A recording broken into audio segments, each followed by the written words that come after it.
नमो नमः। आप सभी का हार्दिक स्वागत है जावा की 5वीं कक्षा में। और इस कक्षा में हम लोग पढ़ने जा रहे हैं कि कंट्रोल स्टेटमेंट्स क्या होते हैं, कितने प्रकार की कंट्रोल स्टेटमेंट होती हैं और ब्रांचिंग, लूपिंग और जो जंपिंग स्टेटमेंट्स होती हैं उनके बारे में हम लोग समझेंगे। इससे पहले हम लोगों को ये भी जानना ज़रूरी है कि हमने पिछली क्लास में क्या पढ़ा था। तो पिछली क्लास में हमने पढ़ा था कि कमेंट्स क्या होते हैं, कैसे इनको यूज़ करते हैं और यूजर से इनपुट कैसे लिया जाता है और टाइप कास्टिंग किस प्रकार से काम करती है। तो मैं उम्मीद करता हूं कि उस क्लास को आपने अच्छे से समझा होगा, सीखा होगा और उस पर काम किया होगा, उसके असाइनमेंट कंप्लीट किए होंगे। अब बढ़ते हैं हम लोग आज की क्लास की ओर। Control statements. Control statements program के फ्लो को कंट्रोल करते हैं। जैसे कि आप कंट्रोल स्टेटमेंट की मदद से ये चूज कर सकते हैं कि आप कौन सा स्टेटमेंट एग्जीक्यूट करवाना चाहते हैं और कौन सा नहीं करवाना चाहते हैं। कंट्रोल स्टेटमेंट की मदद से लॉजिक परफॉर्म किया जा सकता है।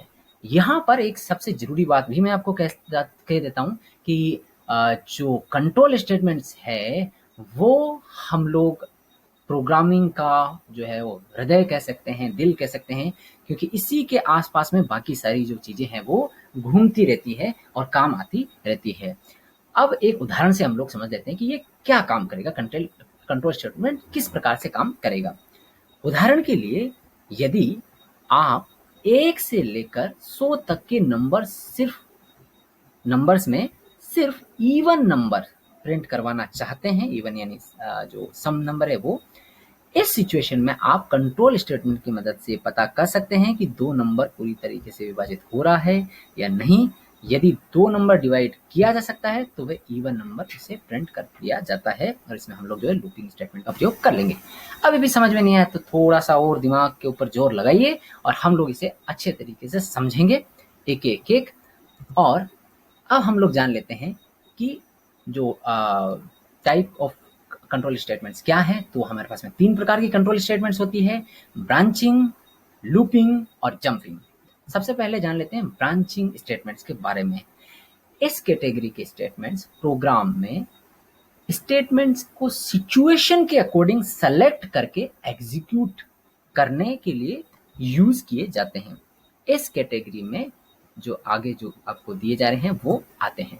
5 प्रकार के ब्रांचिंग स्टेटमेंट्स होते हैं। कौन कौन से? If, else if, else if else, else if, nested if और स्विच केस।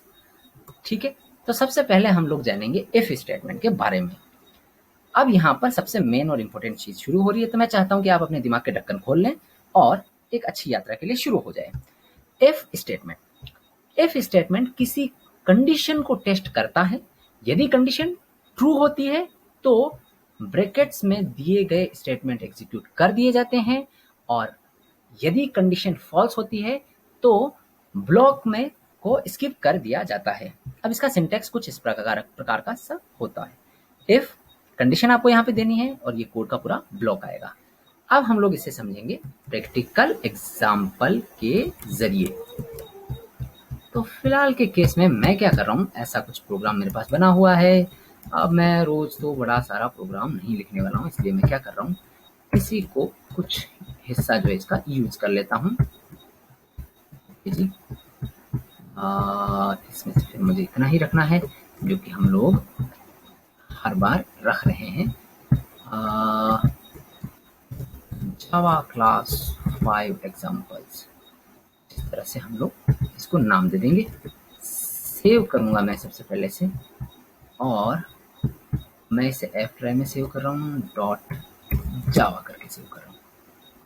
ओके जी, अभी मुझे क्या करना है कि प्रिंट करवाना है राम प्रिंट करवाना है। राम प्रिंट करवाना है, मैंने इसे सेव कर दिया है। यहाँ पे आ रहा हूँ मैं और सबसे पहले करूँगा जावा सी, ताकि मैं इसको कंपाइल कर सकूँ और डॉट जावा मैंने लिख दिया है, कंपाइल हो गया। अब फिर मैं इसे एग्जीक्यूट कर देता हूँ तो ये एग्जीक्यूट भी हो गया है, राम मेरे पास में आ चुका है। लेकिन प्रोग्राम की ऐसी रिक्वायरमेंट है कि भैया ये तो केवल तभी प्रिंट होना चाहिए जब मैं राजी हूं, जब मैं कहूं कि सही है तभी आप प्रिंट करना, वरना प्रिंट मत करना। तो इस तरह से इफ स्टेटमेंट जो है वो हम लोग लगाते हैं। उस इफ स्टेटमेंट में हम लोग इस जगह पे यहाँ पर जो है वो अपनी कंडीशन देते हैं। तो कंडीशन को मैं अभी के लिए डायरेक्ट दे रहा हूँ ट्रू। ट्रू का मतलब सही। तो इस केस में ये राम को प्रिंट कर देगा। मैंने इसे सेव कर दिया है, मैं वापस यहाँ पे आ रहा हूँ, फिर मैंने इसको जावा सी किया है और फिर मैंने देखा तो यहाँ राम आ रहा है। लेकिन मान लियो मैं कंडीशन को फॉल्स कर देता हूँ, कंडीशन इस तरह से फॉल्स हो गई। इस केस में क्या होगा, वो राम को प्रिंट नहीं करेगा। उसका एक कारण है, पहले कंपाइल कर लेते हैं फिर इसको रन किया। ये देखिए कोई राम कोई भी चीज इस तरह से नहीं आई है। इसका कारण ये है कि प्रोग्राम सबसे पहले ये देखता है कि अगर ये कंडीशन ट्रू होती है तो वो इसके ब्लॉक में यानी इसमें चला जाता है, अगर कंडीशन फॉल्स होती है तो उसको छोड़ के आगे बढ़ जाता है। आगे अगर कुछ भी होता तो उसको प्रिंट कर देता, लेकिन फिलहाल हमारे केस में नहीं था, तो वो इस तरह से पूरा प्रोग्राम से आउटपुट से बाहर निकल गया है। अब ये कंडीशन कुछ और बेस पे भी हो सकती है, जैसे कि ये कंडीशन हो सकती है कि जब 10 जो है वो बड़ा हो आपका 10,000 से, तो जो है वो राम को प्रिंट करना है। ये इस तरह से कह देते हैं, थोड़ा उल्टा कर देते हैं क्योंकि कंडीशन हमें ट्रू करनी है कि 10 अगर छोटा हो 10,000 से तो राम को प्रिंट कर दो। तो यह मैंने क्या किया, वापस से कंपाइल किया और रन कराया और राम आ चुका है। इसका अर्थ ये हुआ कि ये कंडीशन जो है उसे ट्रू मिली है। तो आप इस तरह से जो है और भी कई तरीके की जो है वो इफ कंडीशंस जो है वो लगा सकते हैं, यूज कर सकते हैं। तो ये सबसे पहली और बेसिक जो है वो हमारे पास में अवेलेबल है, जो कि मैंने आपको समझाई है। अब हम लोग बढ़ते हैं आगे की ओर, जो कि होती है इफ एल्स। इस स्टेटमेंट में जो इफ की तरह ही होता है ये, बस इसमें एल्स पार्ट ऐड कर दिया जाता है। एल्स पार्ट में वो स्टेटमेंट्स लिखते हैं जो कंडीशन फॉल्स होने पर एग्जीक्यूट होनी चाहिए। ये होता है इसका सिंटेक्स। ये देखिए आप इसे इसमें देख सकते हैं कि इफ जो है उसमें कंडीशन देनी होती है, देन उसका पूरा ब्लॉक जो पहले आ रहा था वो बिल्कुल वैसा का वैसा ही। ये एल्स वाला जो पार्ट है वो और ऐड हो चुका है और इसमें वो तब जाएगा जब कंडीशन फॉल्स होगी। चलिए भाई हम लोग आते हैं अपने कोड पे वापस और थोड़े से हाथ पैर मारते हैं। तो इसको मैं क्या कह रहा हूँ, अभी के केस में केवल यही प्रिंट होती थी। अगर ये कंडीशन फॉल्स हो जाती तो ये वो बाहर निकल जाता, आगे बढ़ जाता। लेकिन ये एल्स वाले पार्ट में लगा देता हूँ, तो अगर ये कंडीशन ट्रू होती है तो मैं डायरेक्ट यहाँ पर ट्रू भी लिख सकता हूँ। ट्रू लिख रहा हूँ तो यह ट्रू हो तो राम आ जाए और फॉल्स हो तो रावण आ जाए। सेव कर दिया मैंने। तो फिलहाल के केस में क्या आना चाहिए, फिलहाल के केस में आना चाहिए राम। राम आ गया। लेकिन मान लियो कि हम जैसे महामूर्ख आदमियों ने कुछ ऐसा कर दिया, 13 अगर बड़ा हो 12 से, तो ये तो कंडीशन फॉल्स होगी। अगर ये कंडीशन फॉल्स होगी तो वो इसमें नहीं जाएगा, इसके अंदर जितना भी लिखा हुआ है इस वाली चीज को वो नहीं देखेगा। वो इसका एल्स पार्ट जो ये है वो उसको देखेगा, उसके अकॉर्डिंग जो है वो काम करेगा। मैं इसे सेव कर देता हूँ। इस वाली ये जो कंडीशन है फिलहाल के लिए ट्रू है, मैं इसे फॉल्स कर रहा हूँ कि 13 जो है वो बड़ी हो, 13 जो है वो छोटी हो 12 से। नहीं, ऐसा तो बिल्कुल नहीं है। इस वक्त जो है हमारा फॉल्स आएगा। तो ये मैं अभी फटाफट से इसको एग्जीक्यूट कर देता हूँ। कंपाइल किया और रन किया, अरे राम ही आ गया। क्या बात है। ठीक है जी, हम लोग देखते हैं इसको।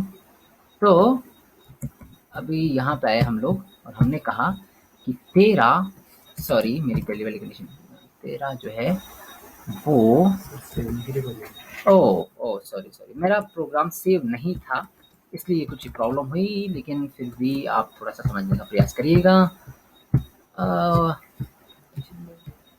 ठीक है जी, ओके। अभी भी राम ही आ रहा है। इस बार मैंने कंडीशन चेंज नहीं की। ऐसा कर देता हूँ, इस बार लफड़ा खत्म कर देता हूँ कि जब 13 बराबर नहीं हो 12 के, अरे यार हम लोग एक चीज कहते हैं कि 19-20 तो चलता है, तो ये देखो 19 जब बराबर नहीं हो 20 के तब ये चलना चाहिए, है ना। तो इसको हम लोग क्या करते हैं, मूर्ख लोग कहते हैं कि 19-20 तो चलता रहता है, तो 19 अगर बराबर हो 20 के तो ये तो कभी होने वाला ही नहीं, कंडीशन होगी फॉल्स। इस केस में हम हमारा जो है वो रावण जो है वो प्रिंट हो जाएगा। रावण का पुनर्जन्म को हम लोग कर रहे हैं। रावण जी आ जाओ। रावण जी आ गए, ठीक है, बहुत बढ़िया बात। चलो आगे बढ़ते हैं और अब हम लोग समझते हैं अपनी अगली स्टेटमेंट को, जो कि है एल्स इफ। एल्स इफ में क्या होता है, यदि आप चाहते हैं कि एक कंडीशन के फॉल्स होने पर एल्स पार्ट को एग्जीक्यूट ना करके किसी दूसरी कंडीशन को चेक किया जाए, तो इसके लिए आप एल्स इफ स्टेटमेंट यूज कर सकते हैं। एल्स इफ स्टेटमेंट के द्वारा आप एक से अधिक कंडीशंस चेक कर सकते हैं। सभी कंडीशन अगर फॉल्स होती है तो एल्स वाले पार्ट को एग्जीक्यूट करवा सकते हैं। यहां से इस सिंटेक्स से देखते हैं सबसे पहले कि इस तरह से लगता है इफ का जो हमेशा। फिर ये एल्स इफ वाला जो पार्ट है वो आप यहाँ पे देख सकते हैं, एल्स लग गया उसके साथ में इफ, फिर से एक और कंडीशन हमें यहाँ पे देनी होगी और एल्स जो पहले लग रहा था वैसा ही हमारे यहाँ पे भी लग जाएगा। एक सुंदर सा अच्छा सा एग्जाम्पल हम लोग यहाँ पे लेते हैं और हम लोग क्या करते हैं, इंट नाम का एक वेरिएबल बनाते हैं। इंट नाम का वेरिएबल हमने बनाया और इस वेरिएबल को हमने कहा कि भैया आप क्या करो कि नंबर लिखो, वेरिएबल का नाम, और उसमें डाल दो भी के लिए 1। और यहां पर आप कंडीशन डालो सबसे पहले कि अगर आपका 1 हो, बराबर बराबर हो, अगर 1, ये ध्यान रखना ये बराबर बराबर हो, तो आप कर दो 1 प्रिंट।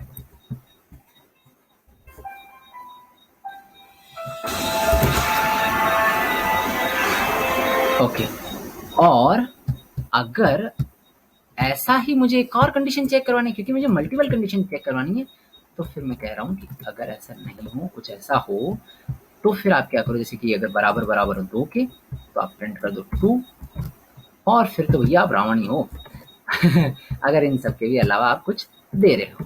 तो अगर नंबर 1 है तो वो क्या चेक करेगा, अगर ये कंडीशन ट्रू हो जाती है आपकी तो वो 1 प्रिंट कर देगा, फिलहाल के केस में 1 प्रिंट हो जाएगा। अगर मैं इसी को चेंज करके 2 कर दूंगा तो 2 प्रिंट कर देगा, और अगर मैं इसके अलावा कुछ भी मतलब अलग सलग दे दूंगा तो ये जो एल्स पार्ट है उसमें चला जाएगा। तो ये इस तरह से करता है कि सबसे पहले ये कंडीशन चेक करता है।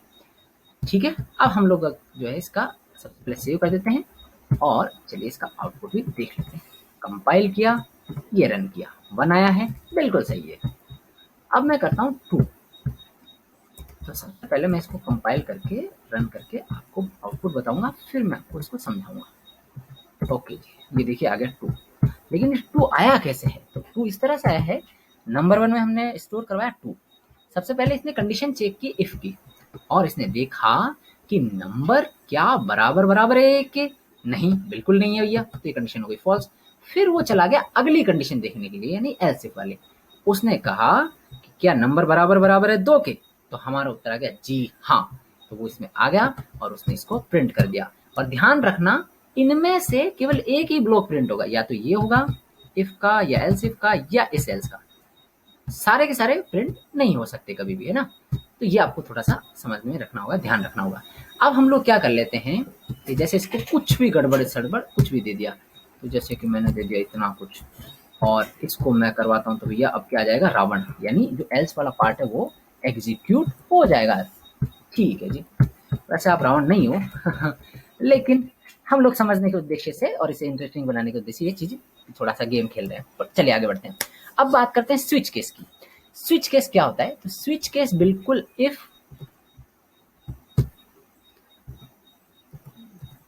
स्विच केस जो है वो बिल्कुल इफ कंडीशन की तरह ही होता है, इफ स्टेटमेंट की तरह ही होता है, लेकिन इसमें आप कई बार कंडीशन को चेक कर सकते हैं। स्विच केस में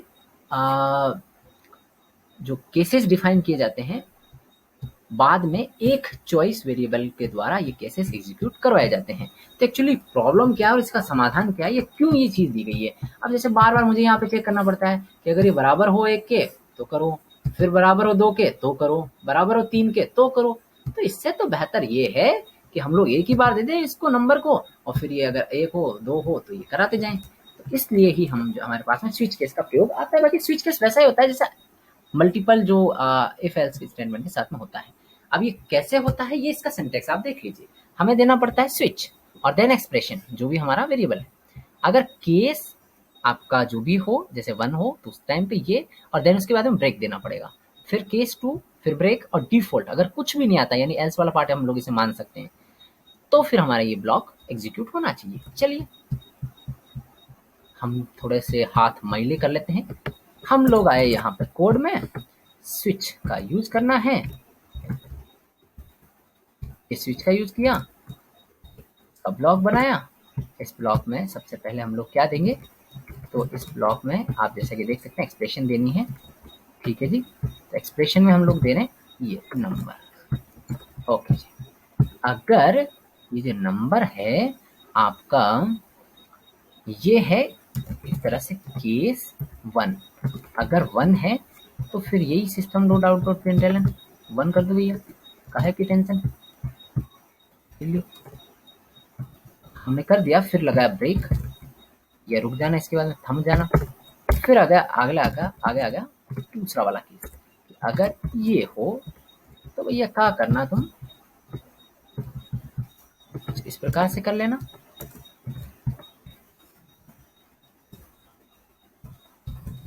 ब्रेक और देन फिर हम लोग क्या लिखेंगे कि भैया डिफॉल्ट जो है उसमें आपको क्या करना है कि भाई अगर ये सब कुछ आ गया, एक बार और प्रिंट एलन करके कि भाई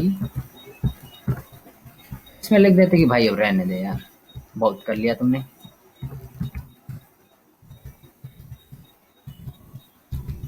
ठीक है जी, नीचे वाला कोड में हटा देता हूँ क्योंकि वो अभी हमारे किसी भी काम का नहीं रहा है। तो हम लोग फोकस कर पा रहे हैं अब इस कोड के ऊपर, और ये बिल्कुल बड़ा अच्छे से सुंदर दिख रहा है, खूबसूरत दिख रहा है, ये वैसा ही काम करेगा जैसा होगा। तो सबसे पहले मैं इसको कर देता हूँ 1। इस केस में क्या होना चाहिए, 1 आना चाहिए आउटपुट में। तो चलिए मैं इसे कर देता हूँ कुछ इस प्रकार से। जी हाँ, अरे वाह, एक बार में एक प्रोग्राम आउटपुट दे रहा है अच्छे से, वो भी तो 1 आ गया। अब मैं इसको चेंज करके कर देता हूँ 2। तो फिर हमने देखा कि ये कंपाइल किया, ये एग्जीक्यूट किया, 2 आ गया। अब भाई को मैं देता हूँ 3। तो भाई बहुत नाराज हो गए और भाई कह रहा है यार भाई रहने दे यार, बहुत बहुत परेशानी कर लिया आपने। तो इस तरह से हमने ये सीख लिया कि जो स्विच स्टेटमेंट्स हैं, स्विच स्टेटमेंट है हमारी, वो किस तरह से काम कर रही है। अब हम लोग बढ़ रहे हैं अपनी आगे की स्टेटमेंट्स की ओर। तो चलिए आगे स्टेटमेंट जानते हैं। तो हम लोग जानते हैं लूपिंग स्टेटमेंट्स के बारे में।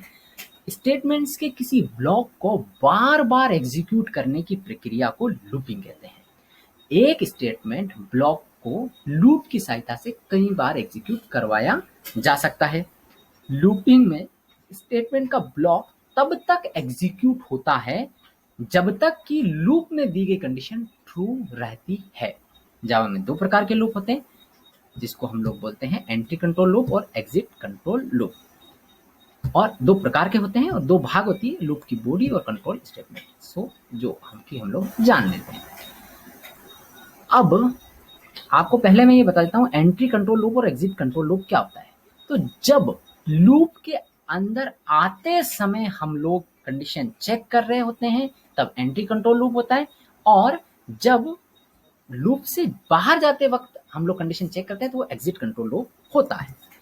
अब यहाँ पर अगर आप देखें तो हमारे पास में 3 प्रकार की कंट्रोल जो लूपिंग स्टेटमेंट है उसमें है व्हाइल, डू व्हाइल और फॉर। अब इसमें हम लोग ये कहते हैं कि व्हाइल और फॉर ये एंट्री कंट्रोल लूप है, इसमें कंडीशन तो उसके अंदर जाते समय चेक की जाएगी, और जो डू व्हाइल है उसके अंदर वापस बाहर निकलते समय जो है वो चेक की जाएगी। ठीक है, सबसे पहले व्हाइल लूप के बारे में पढ़ लेते हैं। तो व्हाइल लूप, इस लूप में आप एक कंडीशन देते हैं, जब तक कंडीशन ट्रू रहती है ब्लॉक में दिए गए स्टेटमेंट एग्जीक्यूट होते रहते हैं। कंडीशन फॉल्स होते ही लूप टर्मिनेट हो जाता है यानी बंद हो जाता है और एग्जीक्यूशन जो है प्रोग्राम में आगे कंटिन्यू रहता है।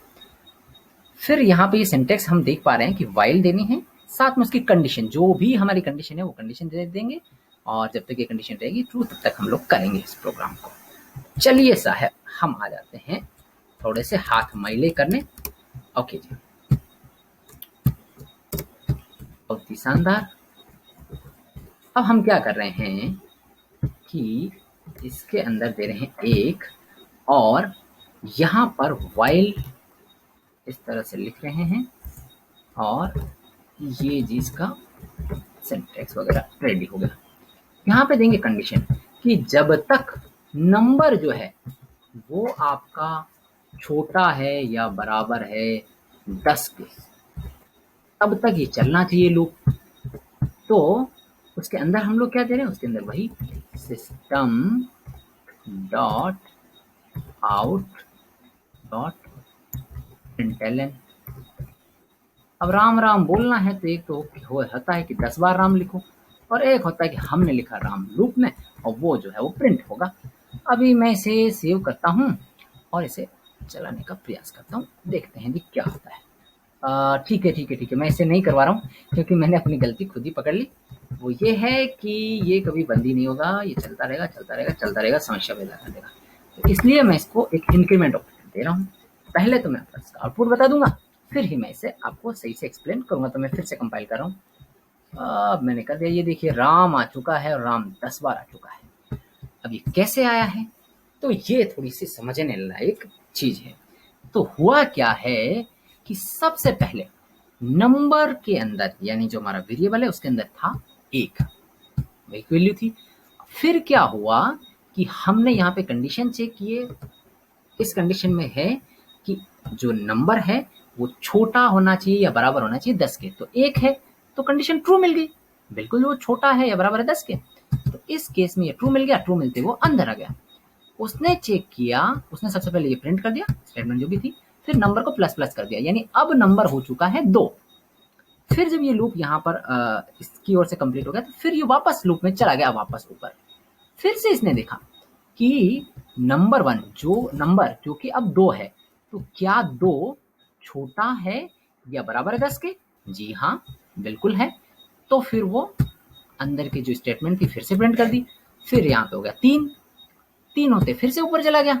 फिर से ऊपर जाकर इसने कहा कि 3 छोटा है या बराबर है 10 के? तो जी हाँ जी, बड़ा है, मतलब बराबर है, छोटा है। तो उस केस में फिर से इन्होंने जो है वो राम प्रिंट कर दिया। चलता गया चलता गया चलता गया, कहानी बहुत लंबी बड़ी, और जाके आई 9 पे।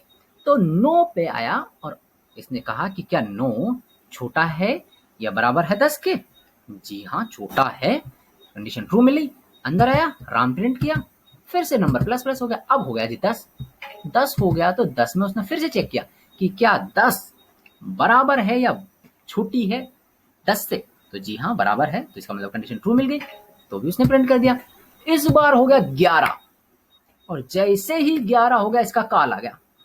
इसने यहाँ पे आके देखा कि क्या 11 बड़ा है या बराबर है 10 के? जी नहीं, कंडीशन हो गई फॉल्स। और जैसे ही कंडीशन फॉल्स हुई तो इसका ये जो बार बार एक ही चक्रव्यूह में घूमने वाली चीज थी वो हो गई बंद, और ये प्रोग्राम आगे की ओर बढ़ गया। अब एक छोटी सी ट्रिक कहो या कैसे भी कहो आप, वो मैं आपको बता देना चाहता हूँ कि अगर मान लो आप गिनती प्रिंट करवाना चाहते हैं तो डायरेक्ट इस तरह से आप ये वेरिएबल भी दे देंगे।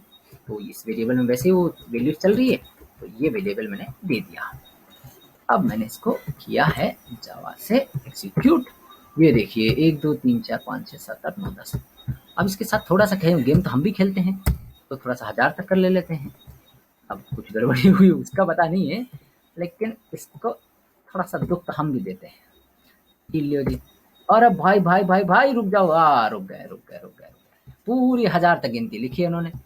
तो इस तरह से जो है हम लोग इस चीज को कर सकते हैं। अगर आप इसमें प्रोग्राम में थोड़ा सा नए हैं तो घबराइए मत। हम कभी कभी प्रोग्राम हमें दुख देता है और कभी कभी हम प्रोग्राम को दुख दे देते हैं, तो ये चलता रहता है। लेकिन समझने वाली बात इसमें ये है कि हम लोग जो है in while loop, do while loop या फिर जो फोर लूप है, यानी जो जिसे हम लोग कंप्लीट लूपिंग स्टेटमेंट बोलते हैं, उनका प्रयोग एक स्टेटमेंट को बार बार एग्जीक्यूट करवाने के लिए या कुछ स्टेटमेंट को प्रोग्राम को बार बार एग्जीक्यूट करवाने के लिए करते हैं। अब हम लोग पहले पढ़ लेते हैं, डू वाइल है लेकिन डू वाइल नहीं पढ़ेंगे, पहले पढ़ लेते हैं फोर। तो सभी लूप्स में फोर लूप सबसे इजी है और सबसे ज्यादा यूज किया जाने वाला है। यदि आप सिंगल लाइन में ही लूप को डिफाइन कर देते हैं। यदि कंडीशन ट्रू होती है तो ब्लॉक में दिए गए स्टेटमेंट एग्जीक्यूट हो जाते हैं और होते रहते हैं तब तक कि जब तक कंडीशन फॉल्स नहीं होती है। अब जैसे यहां पर हम लोग समझें तो ये है 4, इसमें पहली स्टेटमेंट आएगी, फिर सेमीकोलन, फिर दूसरी स्टेटमेंट, फिर सेमीकोलन, फिर तीसरी स्टेटमेंट। अब पहली स्टेटमेंट में हम लोग क्या देते हैं? तो पहली स्टेटमेंट में हम लोग वेरिएबल का इनिशियलाइजेशन दे देते हैं। दूसरी स्टेटमेंट में क्या देते हैं? तो दूसरी स्टेटमेंट में जो है हम लोग जो कंडीशन होती है वो दे देते हैं। और तीसरी स्टेटमेंट में हम लोग जो इंक्रीमेंट डिक्रीमेंट हमें करना होता है वो हम लोग दे देते हैं। अभी के लिए यदि आप देखें तो इसको मैं और छोटा से छोटा कर देता हूँ और इस प्रोग्राम का टोटल जो है वो लाइनें आ रही है 9। सेम चीज है, अब मैं यूज कर रहा हूँ फोर लूप के साथ में। ठीक है जी, सेम चीज, सेम आउटपुट, सेम काम, सब कुछ यही रहेगा। ये देखिए, इसको हटाया और सबसे पहली वाली यही दे दिया। फिर आ गई मेरी कंडीशन, तो ये मेरी कंडीशन थी, ये कंडीशन मैंने डाल दी। फिर सेमीकोलन मुझे लगाना है और फिर ये जो इंक्रीमेंट डिक्रीमेंट ऑपरेटर जो भी है वो मैंने लगा दिया।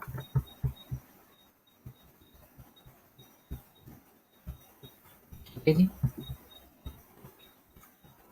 सेव कर दिया मैंने, यहाँ पे आ गया मैं, फिर से मैंने इसको ये करवा दिया, अरे जी का होगा तो ये चल गया। लेकिन हाँ, इसमें प्रॉब्लम ये रहती है, अंदर तो कुछ लिखा ही नहीं। तो भाई राम राम सा लिखो तो सही यार। System dot out dot print L. Okay ji, ये मैंने कर दिया। मैंने इसको लिख दिया राम।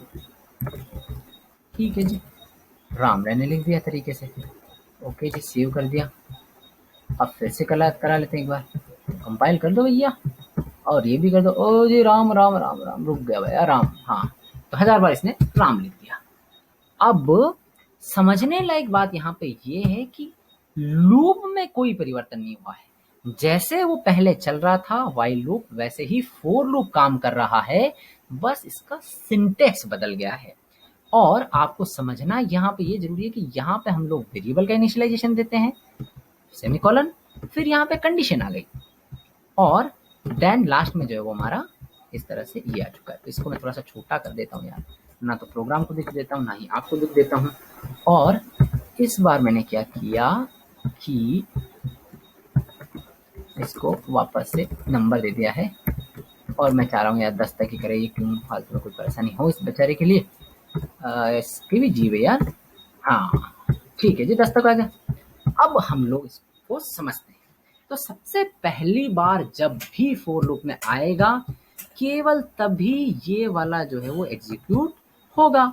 तो जब सबसे पहली बार आया तो उसने इसको एग्जीक्यूट किया, तो इसने नंबर में क्या आ गया, नंबर नाम का एक वेरिएबल बन गया और उसमें 1 चला गया। और 1 यानी जो नंबर है वो छोटा है या बराबर है 10 के? जी हाँ, कंडीशन मिल गई ट्रू। जैसे कंडीशन ट्रू मिल गई तो वो यहाँ पे उसने इसको जो है वो एग्जीक्यूट कर दिया। जैसे ही ये लाइन एग्जीक्यूट हो जाती है, वापस जाता है इसके पास में, लास्ट वाले के पास में, ताकि इसको इंक्रीमेंट डिक्रीमेंट कर पाए। तो इंक्रीमेंट हो गया, अब हो गया वो 2 हो गया। फिर से कंडीशन चेक हुई, कंडीशन क्या 2 छोटा है या बराबर है 10 के? अरे जी हाँ, बिल्कुल है। अभी तो कंडीशन चलता जाएगा। इसी प्रकार ये 10 तक चलता रहेगा। जब 11 आएगा वैसे यहाँ से इंक्रीमेंट हो जाएगा और 11 जैसे आएगा तो कंडीशन इसको फॉल्स मिल जाएगी। फॉल्स मिलते ही इस प्रोग्राम में यहाँ पे कुछ भी आगे होगा तो उसको वो प्रिंट कर देगा। ये प्रोग्राम जो पहले 9 लाइन का था, अब ये 7 लाइन का हो गया। खूबसूरत भी दिख रहा है, आसान भी लग रहा है। तो इस प्रकार के इससे जो है वो हम लोग फोर लूप का यूज कर लेते हैं। अब थोड़ा सा पीछे चल के डू वाइल लूप को समझ लेते हैं। तो डू वाइल लूप क्या करता है? डू वाइल लूप भी वाइल लूप की तरह ही होता है, बस ये फर्स्ट टाइम बिना कंडीशन चेक किए एग्जीक्यूट होता है और बाद में हर बार कंडीशन चेक करता है। यदि कंडीशन ट्रू होती है तो डू ब्लॉक के स्टेटमेंट एग्जीक्यूट हो जाते हैं। और आइए इसे उदाहरण से समझते हैं। तो इस तरह से देखिए आप, डू, पहले डू आ जाएगा, फिर पूरा ब्लॉक, फिर वाइल और फिर कंडीशन। तो हम लोग चलते हैं थोड़ा सा पीछे इसमें भी। जी जी जी जी जी जी, ये आ गया जी। ओके जी, ठीक है जी। अब ये आपका ये वाला, तो हम लोगों को बस कुछ नहीं करना है।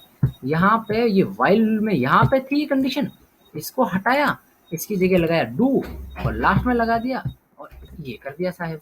सेव किया मैंने, सेव करके मैं देखता हूँ यार पहले कोई एरर तो नहीं है। जी हाँ, मुझे एक चीज देखनी है, यहाँ पे सेमीकोलन लगाना होता है। सेम काम जो डू कर रहा था वो डू व्हाइल भी करेगा, लेकिन इसमें एक छोटा सा अंतर है, तो वो मैं आपको समझा देता हूँ। पहले तो मैं आपको आउटपुट दिखाता हूँ। अरे रे रे भाई भाई भाई भाई भाई, 1000 तक, क्योंकि ये 1000 तक हमने दे रखा है तो ये 1000 तक चला गया। अब हम लोग ये समझते हैं कि ये काम क्या करता है। तो ये क्या करता है कि जैसे ही यहाँ से आया प्रोग्राम से और यहाँ पे जैसे इसने नंबर में 1 चला गया, तो बिना किसी कंडीशन को चेक किए, ये देखे कि कौन है कौन नहीं है, कंडीशन ट्रू है या नहीं है, अंदर घुस जाता है दरवाजा तोड़ के। अंदर घुस गया, फिर उसने जो भी काम करना होता है वो कर लिया। फिर इंक्रीमेंट डिक्रीमेंट हो गया हमारा।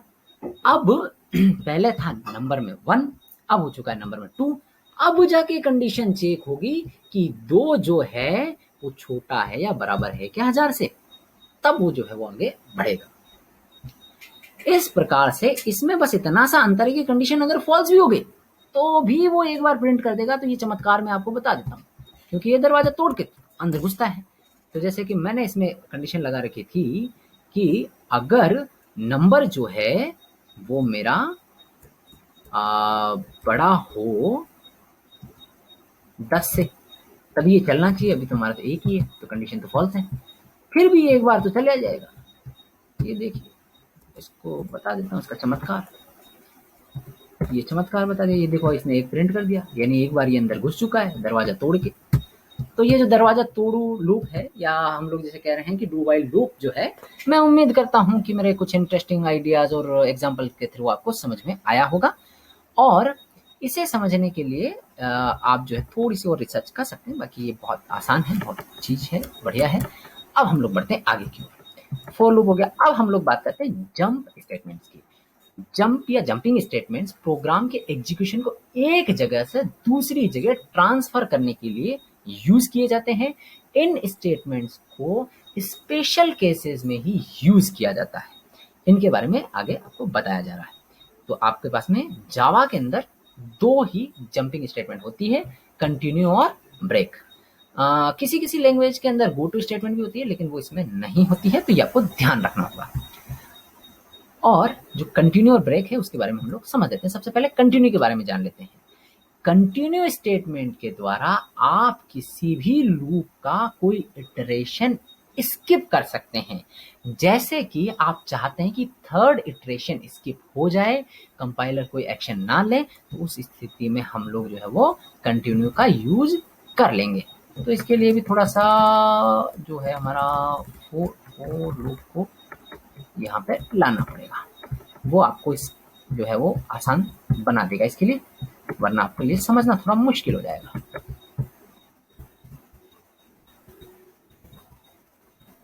ठीक है जी, अब मैं इसको ऐसे रख देता हूँ। देन इसके अंदर का जो भी पार्ट है वो भी मैं रख देता हूँ आराम से भैया।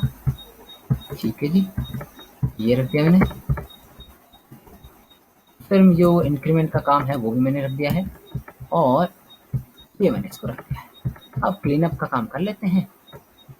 तो अगर मैं ये चाहता हूँ कि जैसे मान लियो कि ये जो है वो हमारा 10 तक चल रहा है, अब मैं ये चाहता हूँ कि तीसरी बार में जो है ना ये प्रिंट ही ना करे, तो मैं इसको कह सकता हूँ कि इफ अगर आपका नंबर जो है 3 हो, नंबर जो है वो बराबर हो 3 के, उस केस में कंटिन्यू कर जाना, तुम कंटिन्यू कर जाना भैया तुम।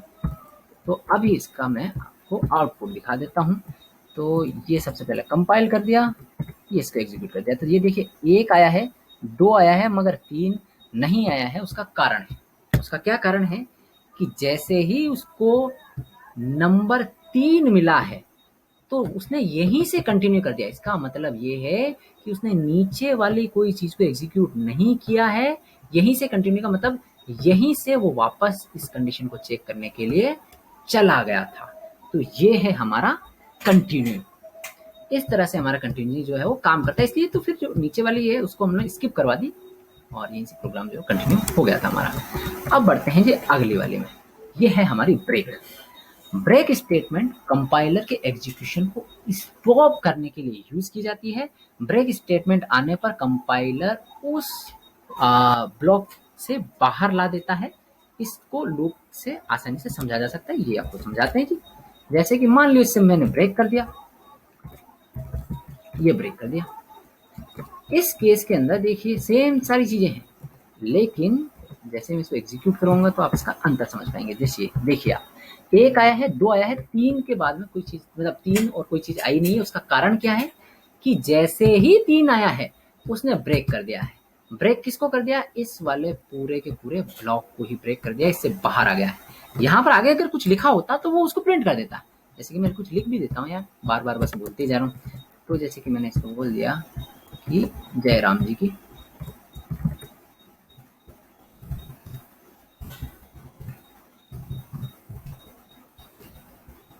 अब मैंने इसको इस तरह से, हाँ ये देखिए एक दो आया है, वहां पर तो वो खत्म हो गया था, लेकिन लास्ट में फिर जयराम जी की आ चुका है, क्योंकि यहाँ पर ये ब्लॉक को उसने ब्रेक किया था, पूरे प्रोग्राम को ब्रेक नहीं किया था। अब हो सकता है कि आप जो मैं असाइनमेंट दूंगा उसमें आप अटक जाओ कि इसे लूप को उल्टा कैसे चलाते। तो उल्टा चलाने के लिए इस तरह से करते हैं, बड़ा नंबर ले लिया है, कंडीशन को उल्टी लगा दी कि जब तक ये बड़ा रहेगा, जब तक ये बड़ा रहेगा आपके 10 या सॉरी 0 से, और इसको मैंने कर दिया यहाँ से उल्टा, यानी प्लस प्लस की जगह माइनस माइनस। तो इसको मैं बस केवल प्रिंट कर देता हूँ। सेव कर दिया है जी मैंने और एग्जीक्यूट करवाया है। अब देख लेते हैं यार एक बार सही से आया नहीं है। अरे जी जी जी, ओके जी, ये देखिए आया है 10 9 8 7 6 5 4 3 2 1। और इस तरह से हमने समझा कि किस तरह से इसे उल्टा भी हम लोग चला सकते हैं, जैसे चाहे वैसे चला सकते हैं, उल्टा सीधा जैसा भी। अब मैं एक चीज बता देता हूँ कि मान लो लूप के अंदर भी लूप चला सकते हैं, ऐसा भी हमारे पास में जो है वो रास्ता उपलब्ध है। तो लूप के अंदर भी लूप हो सकते हैं, उसमें भी कोई प्रॉब्लम नहीं है आपको। तो मैं क्या कर रहा हूँ कि एक लूप बना रहा हूँ,